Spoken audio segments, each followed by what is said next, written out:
Assalamualaikum warahmatullahi wabarakatuh. Perkenalkan saya Alfrianda dari Prodi Hukum Ekonomi Syariah dengan NIM 202002038234015. Baik, langsung saja di sini saya akan menjelaskan materi mengenai pokok-pokok hukum pajak. Adapun pembahasan yang pertama yaitu sejarah perkembangan hukum pajak di Indonesia. Nah, pada mulanya pajak merupakan suatu upeti atau pemberian secara cuma-cuma, namun sifatnya merupakan suatu kewajiban yang dipaksakan pada rakyat atau masyarakat kepada seorang raja atau penguasa. Nah, pada saat itu upetinya itu berupa padi, tanaman, dan ternak begitu.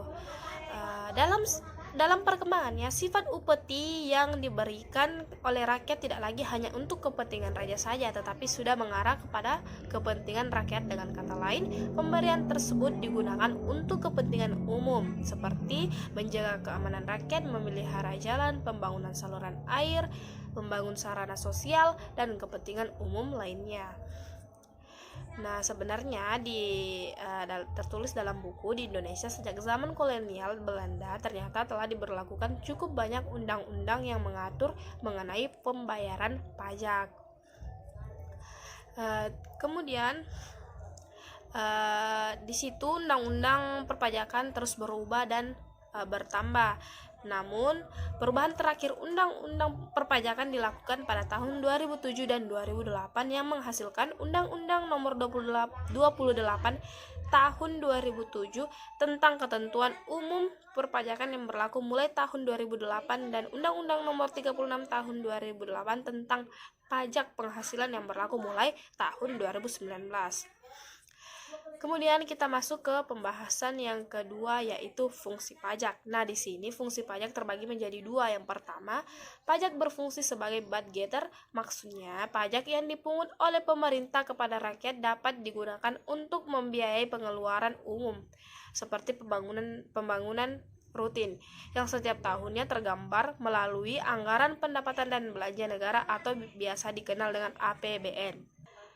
Fungsi yang kedua yaitu berfungsi sebagai pengatur.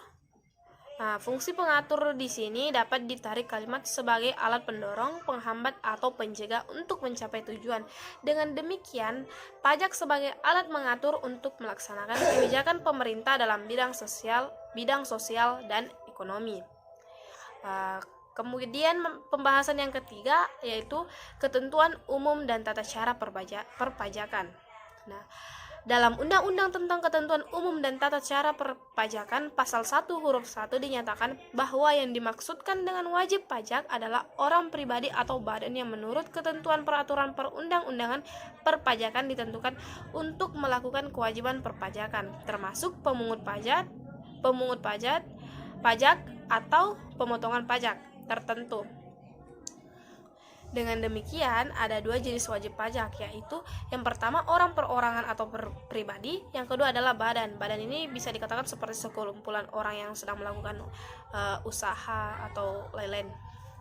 Kemudian aturan lainnya ada nomor pokok wajib pajak, surat pemberitahuan, surat setoran pajak, dan masih banyak yang lainnya. Kemudian kita masuk ke pembahasan yang berikutnya yaitu pajak pertambahan nilai barang dan jasa dan pajak penjualan atas barang mewah. Dalam Undang-Undang Pajak Pertambahan Nilai Barang dan Jasa dan pajak penjualan atas barang mewah dikenal dua jenis pajak, yaitu yang pertama pajak masukan dan yang kedua adalah pajak keluaran. Kemudian kita masuk ke pembahasan yang kedua yaitu bea perolehan hak atas tanah dan bangunan. Yang dimaksud dengan bea perolehan hak atas tanah dan bangunan adalah pajak yang dikenakan atas perolehan hak atas tanah dan atau bangunan yang selanjutnya disebut pajak. Kemudian yang bagian berikutnya yaitu pajak bumi dan bangunan. Pajak bumi dan bangunan adalah merupakan suatu jenis pajak yang dikenakan atas bumi atau tanah dan bangunan, baik atas hak milik, hak guna bangunan, hak pakai, dan hak-hak atas rumah susun. Kemudian yang berikutnya lagi ada pajak daerah, dan ini menjadi pembahasan yang terakhir. Pajak daerah diatur dalam Undang-Undang Republik Indonesia Nomor 28 Tahun 2009 tentang pajak daerah dan retribusi daerah. Nah, pajak daerah ini terdiri dari pajak provinsi dan pajak kabupaten kota. Yang termasuk pajak provinsi adalah yang pertama, pajak kendaraan bermotor, bea balik nama kendaraan bermotor, pajak bahan bakar berkendara, pajak air permukaan, pajak rokok, dan pajak rokok. Adapun pajak kabupaten kota, yaitu yang pertama ada pajak hotel, pajak restoran, pajak hiburan, pajak reklame, pajak penerangan jalan, pajak mineral, pajak parkir, pajak air tanah, pajak sarang burung walet, dan pajak bumi dan bangunan pedesaan dan perkotaan. Sekian yang bisa saya jelaskan mengenai pokok-pokok hukum perpajakan.